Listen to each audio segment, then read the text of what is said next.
All right, you guys, so I know I've skipped ahead just a little bit, but I wanted to spare you some of the grueling details around, trying this body, trying these mounting posts, trying this, trying that. Ultimately, here is where I landed. So I ended up going with this 91 Fox Body Mustang. I think it ended up working well overall. The wheel arches I had to cut to make a little bit bigger to match the length because these were originally a little bit too far back. These were a little bit too far forward, so I cut wider ones for, of course, the front and the back. The pins, I had to use pins instead of the Proline caps, and that's because of where this would have ended up lining up, the cap wouldn't have screwed onto there. The body posts that I'm using, it's a combination of using the Proline body mount system and then a Traxxas one. And I just put the Traxxas ones into the Proline where that captures in. So you guys can see there, it's not a little bit, it's loose going left to right. But when the body's on, of course, that doesn't move. Plus, whenever I get everything finalized, I'll probably either wrap that in tape to kind of snug that up a little bit, or I'll do something. But anyways, I've got that inside the Proline, have that mounted upside down again. And then for the back, same thing. But I ended up having to cut, these two were actually connected together.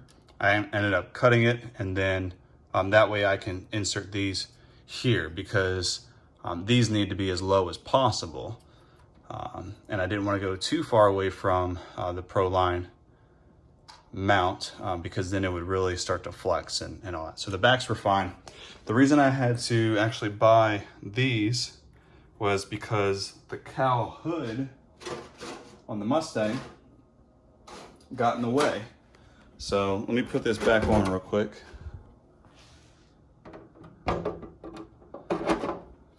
So if these posts were where the Proline was originally going to be mounted, the caps would not have been able to screw on because of this hood part right here. It's called a cowl hood. So anyways, all in all, it ended up working out in the end. I think, especially from the back, it looks really, really good. So I'm going to paint it gunmetal gray. I'm not going to go with blue this time. I'll do gunmetal gray, and that way, if I ended up switching out these blue hexes for, red or whatever, I can do that. So it'll be gunmetal gray and blue. That'll be the theme for right now.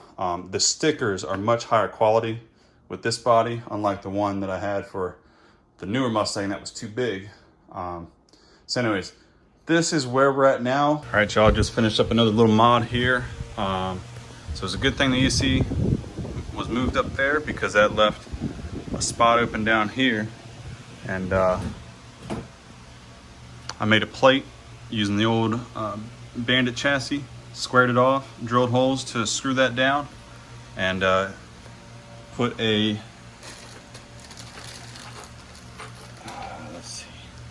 a bolt like this through there with a rubber washer and a locking washer, and then screw that down. Now I'll be able to get some good footage from inside, and it'll be pointed the right way, and hopefully get some good GPS data. Today we've got two minor upgrades, but it's all gonna help towards making this a very stable, straight running, top speed RC car, top speed focused RC car. So what I've got is front steering block, part 3636A, and then axle carriers for the rear, 3652A.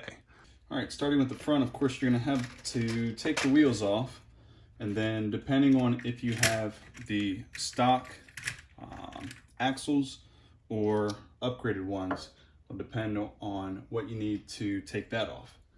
But I've got the upgraded 17 millimeter. So I'm actually gonna need this and this to get those off. All right, so there's that. And this, we'll take the pin off. For those who have the stock system, when you take the nut and the tire off, you'll take this pin off and then push out through here. You have to watch because you may have a washer on that side. 2 millimeter hex under here, 5.5 up here, 2 millimeter pin underneath here. You remove that, then the steering block will come off. All right, so this one's got upgraded bearings in it, so I'm gonna transfer these over to the aluminum ones. But normally, these would have bearings that you can go ahead and replace. And then you just reinstall in the reverse order. All right, now for the rear. First, we're gonna take this 17 millimeter hex off. We've got this pin that we will go ahead and remove, and a washer right here. Now we're going to take our 2 millimeter and loosen the screw for this link, just like that. And with that, we can push the drive shaft through, and this rotates down. We'll just kind of let that rest to the side, and then we'll take our 2.5 millimeter hex tool and remove the hinge pin on this side. We have looks like another washer here that I failed to remove. I added a second washer in the back to help kind of tighten up that tolerance where there was a little bit of slack. Now these are the same on both sides, so it doesn't matter.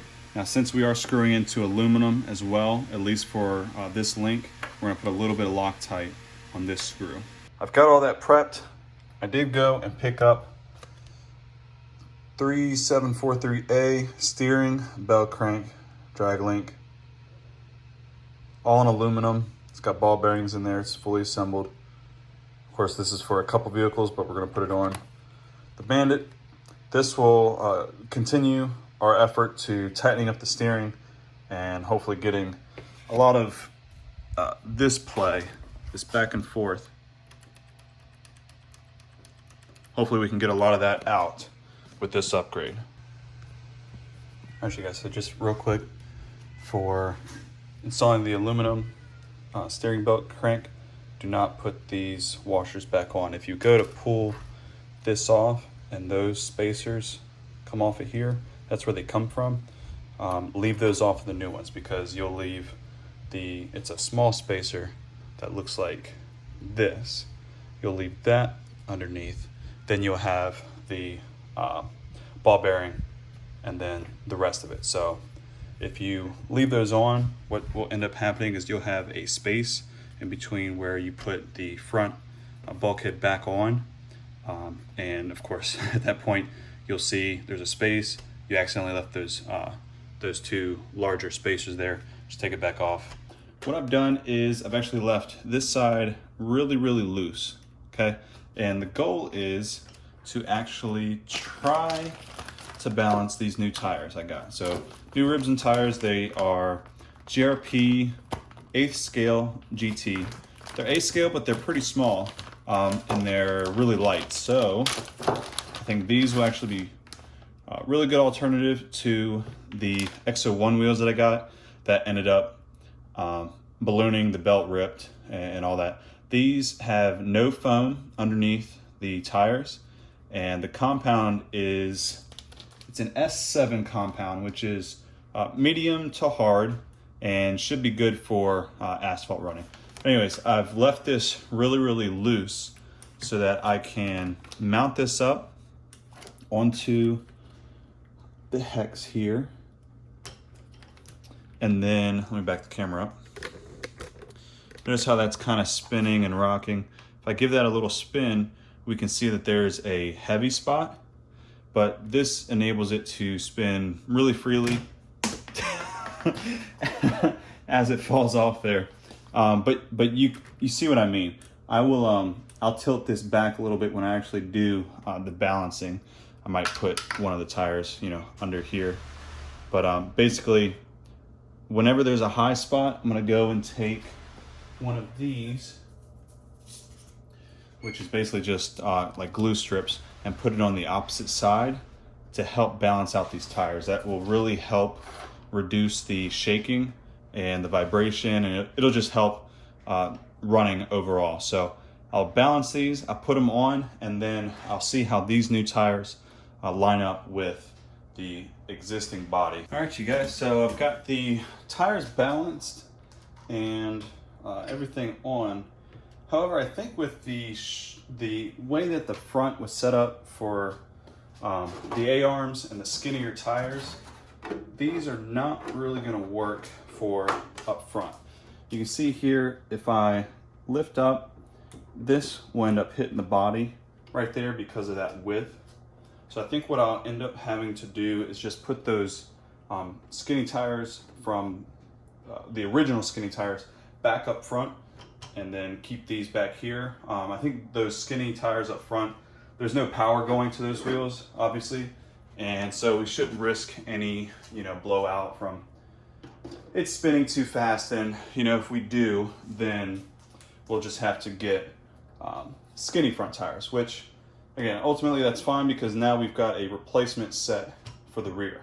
What I'm going to do now is actually just charge up the battery for this, get the fronts swapped back to the original fronts, and then I'll do a test run with the GoPro mounted here and the body's still clear before I paint that and get that all set up. So we will get that converted, get the battery charged, and see this this first test of the new motor, new tires, and everything set up to go fast.